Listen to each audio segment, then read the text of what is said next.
if this message is finding you, it's either going to serve as a confirmation or as an opening, as a doorway for your conscious mind to step in to what is here calling you, which the message I have today is all around becoming the divine witness of your life and what it truly means to become this, to tune into this awareness, because this is all that it is, really, is an awareness that we have the choice to tune into in each now moment. And it's solely the way in which we choose to engage with our surroundings and how we choose to speak, how we choose to view life. If we are constantly seeing ourselves as a victim to circumstance, as somebody that all of these things are happening to, we are engaging and interacting with life through the small, limited mind, which is okay.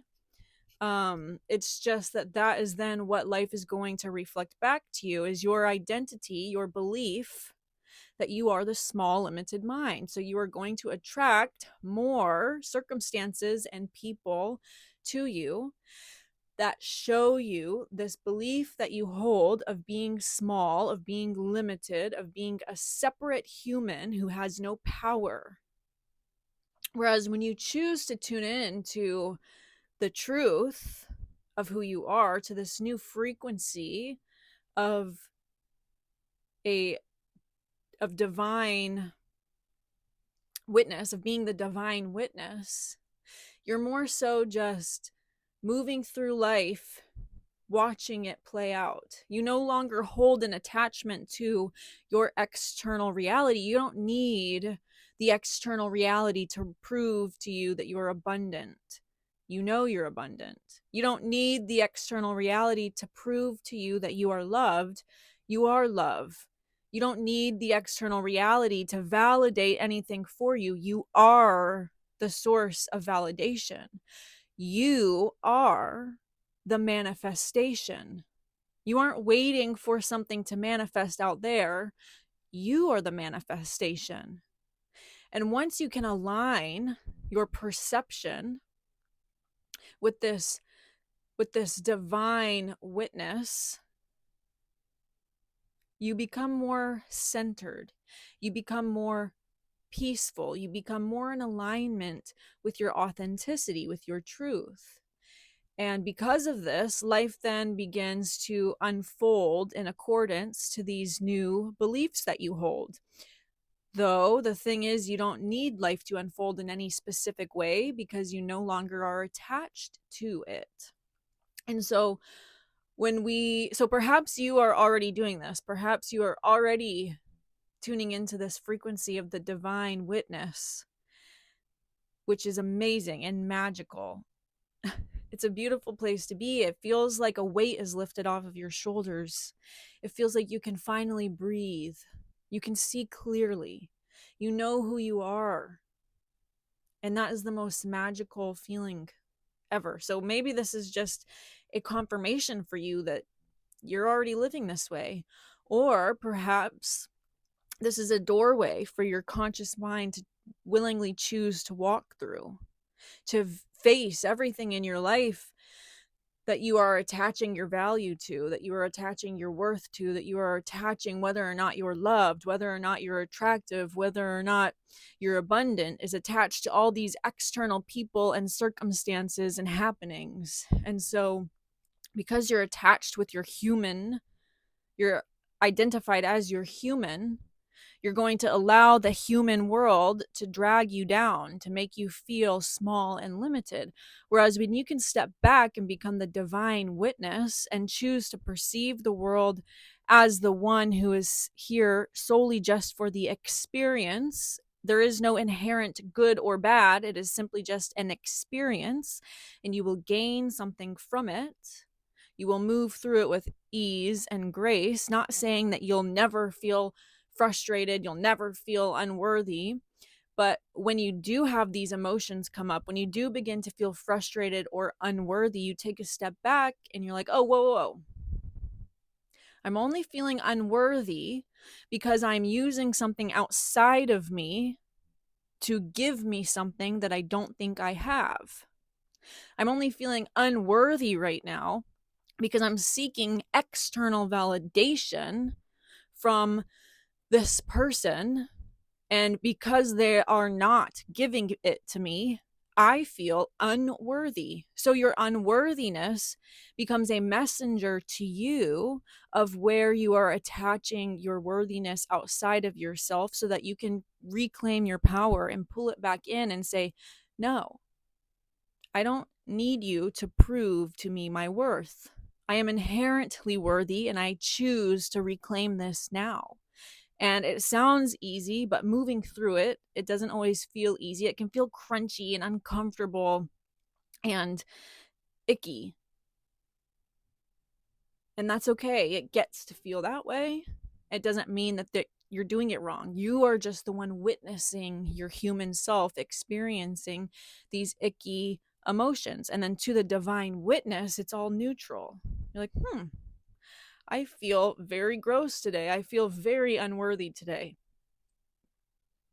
Or you can even say your name, April. April feels so unworthy. My human self feels so unworthy today. Wow. Well, I'm going to hold a loving, compassionate space for her as she moves through it. So rather than tuning into your inner critic that is telling you all the reasons why you should feel unworthy, it's a choice to tune into the frequency of your divine witness and to, rather than listen or speak as the inner critic, holds space of compassion for yourself and say, oh, I understand. It's okay to feel unworthy today. What would help you come back to yourself? What can we do that would help you move through this with more ease and grace? And maybe that's just taking a shower. Maybe it's journaling how you feel. Maybe it's dancing ecstatically to move the energy out of your body. Maybe it's meditating to reconnect with your soul.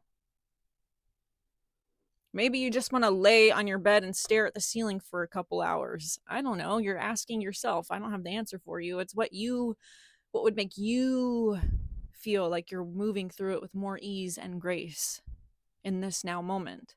So rather than punishing yourself for feeling unworthy, now you're feeling the unworthiness while simultaneously also being the one to hold the space, a safe space for you to feel the unworthiness. So you're no longer shaming yourself as you move through this human journey because you no longer identify with the human journey. So why would you need to shame yourself for feeling unworthy? The emotion of the feeling of unworthiness doesn't actually mean anything about you, so there's no shame needed. We only shame ourselves when we identify with the human feeling unworthy. We only shame ourselves when we think that because we're feeling the unworthiness, it means something about us. We think that when we think that we are our patterns, such as maybe giving unsolicited advice. I catch myself in this pattern of giving unsolicited advice, not as often as I used to, but still every once in a while. And I have this inner critic that shames me for it because I identify, sometimes I lose myself in the identity of the one who is giving the unsolicited advice. And then my mind is like going in circles like, oh my God, giving unsolicited advice is so gross. Nobody likes receiving unsolicited advice. You're supposed to be creating a safe space for people to express themselves, blah, blah, blah, blah. And I could choose to identify with that voice that is shaming me for giving unsolicited advice. Or I could choose to open myself and to comfort myself and say, we noticed this pattern today that you gave unsolicited advice, and to you, it doesn't feel good to give unsolicited advice.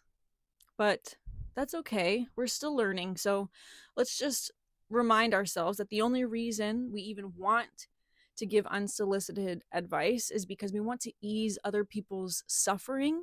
And sometimes it unconsciously comes out as unsolicited advice. And that's okay. We're not perfect. We're learning on this journey. We're still learning how to be the highest version of ourselves.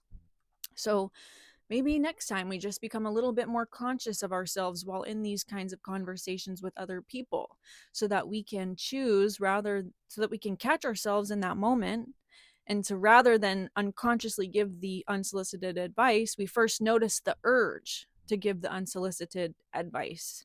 So because now we're more conscious of the urge, now next time we'll be able to stop it before it manifests into physical reality. We'll sink even deeper into being the divine witness.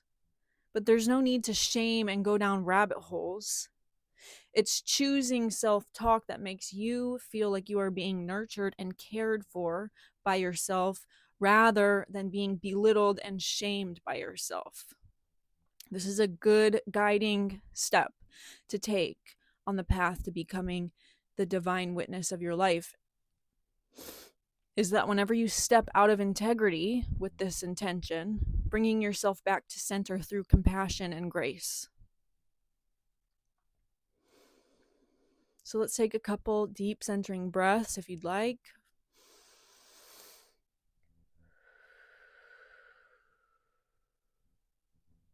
Just reminding ourselves that we are allowed to be messy. We are allowed to be and experience the human. We are allowed to be whole in our wildness, in our untamed nature. Not meaning that we go out and purposefully hurt people or step on other people's toes, but when we do step out of integrity with our intentions, it's okay. Being able to hold this space that it's okay to be messy. It's okay to be on a journey. It's okay to be learning how to express ourselves as this new version. It's okay to make mistakes and to course correct. There's nothing wrong with us. And the deeper we can sink into this trust and knowing, the more easily we'll begin to flow through life from a space of ease and grace.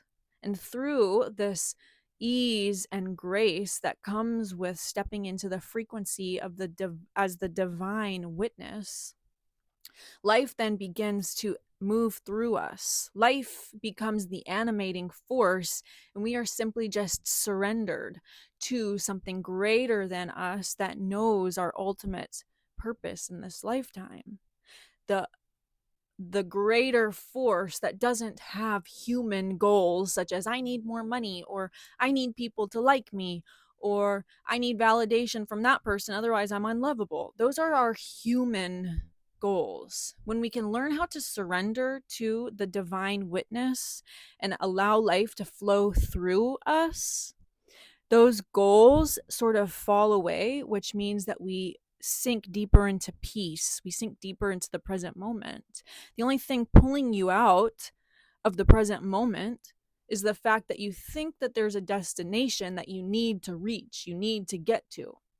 And it's good to set goals, it's good to set intentions, but then surrender them to the divine and say, hey, I would really love to create my own sacred space and universe where people can come and join in this frequency with me and perhaps gain more clarity on who they are.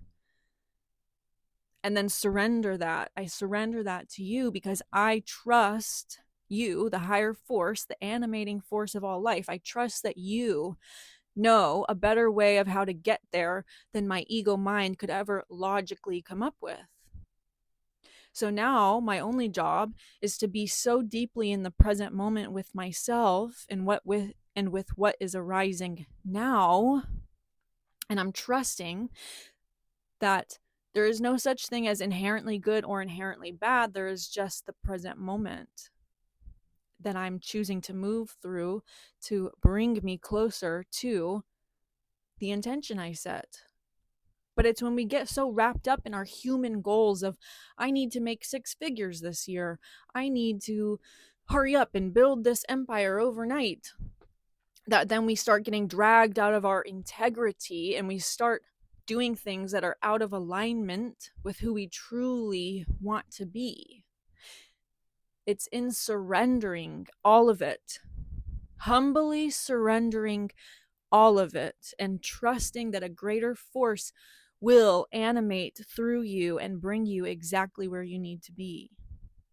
It's the choice to begin identifying as the greater force animating you rather than the human vessel that is here being animated.